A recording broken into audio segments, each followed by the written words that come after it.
Rencana Umum Energi Nasional atau RUEN ditetapkan tahun 2017, berisi tentang perencanaan energi Indonesia hingga tahun 2050. Namun, dalam realisasi tahun berjalan, beberapa indikator tidak sepenuhnya sesuai rencana.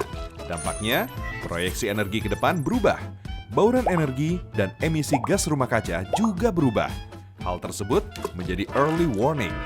Strategi apa yang perlu disempurnakan ke depan agar target RUEN tetap tercapai? Atau mungkin target RUEN disempurnakan? Melalui program Partnership for Action on Green Economy, UNDP bersama pemerintah menyusun pemodelan energi dengan sistem dinamik untuk melakukan review RUEN. Iya, betul.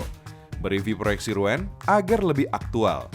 Dengan software Vensim, pemodelan energi ini dikembangkan dengan 1. Skenario optimis atau skenario baru, yaitu proyeksi energi dengan memasukkan data dan kebijakan terbaru.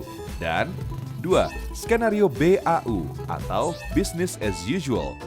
Melalui model sistem dinamik, berbagai simulasi skenario kebijakan energi dapat dibuat. Berikut beberapa hasil simulasi skenario model. Analisis pertama. Kebutuhan energi primer tahun 2025 dalam RUEN sebesar 400 MTOE. Namun, dalam skenario baru diproyeksikan hanya 273 MTOE. Pertumbuhan proyeksi baru rata-rata 4,5% per tahun, atau lebih rendah dari RUEN yang sebesar 4,9% per tahun. Kok bisa? Karena realisasi pertumbuhan ekonomi lebih rendah, pertumbuhan industri, proyeksi penduduk, dan kendaraan juga lebih rendah. Penjualan listrik juga menurun. Selain itu, banyak realisasi kebijakan dan data energi yang lebih update. Analisis kedua, bauran energi terbarukan atau EBT yang dalam RUEN ditargetkan sebesar 23% tahun 2025. Namun, dalam skenario baru diproyeksikan sekitar 19%.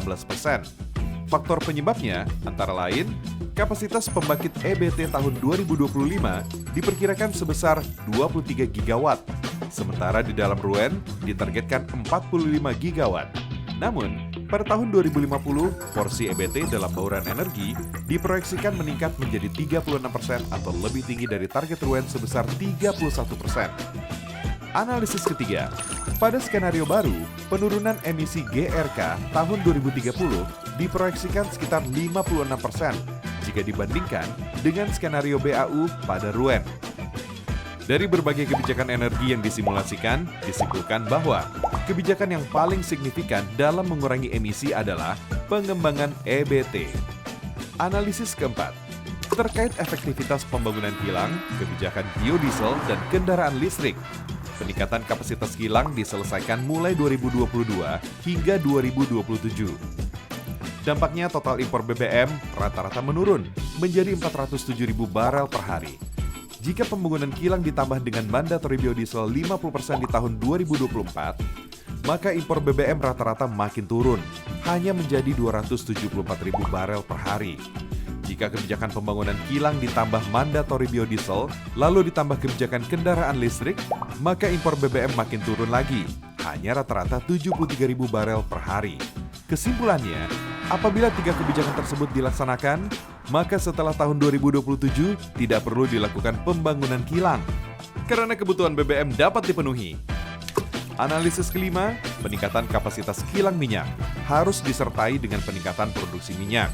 Jika tidak, impor justru akan membengkak. Peningkatan kapasitas kilang minyak memang mengurangi impor BBM rata-rata 7,8 miliar US dollar per tahun. Tapi akan meningkatkan impor minyak mentah rata-rata 9,1 miliar US dollar per tahun. Hasilnya akan terjadi defisit sekitar 1,3 miliar US dollar per tahun.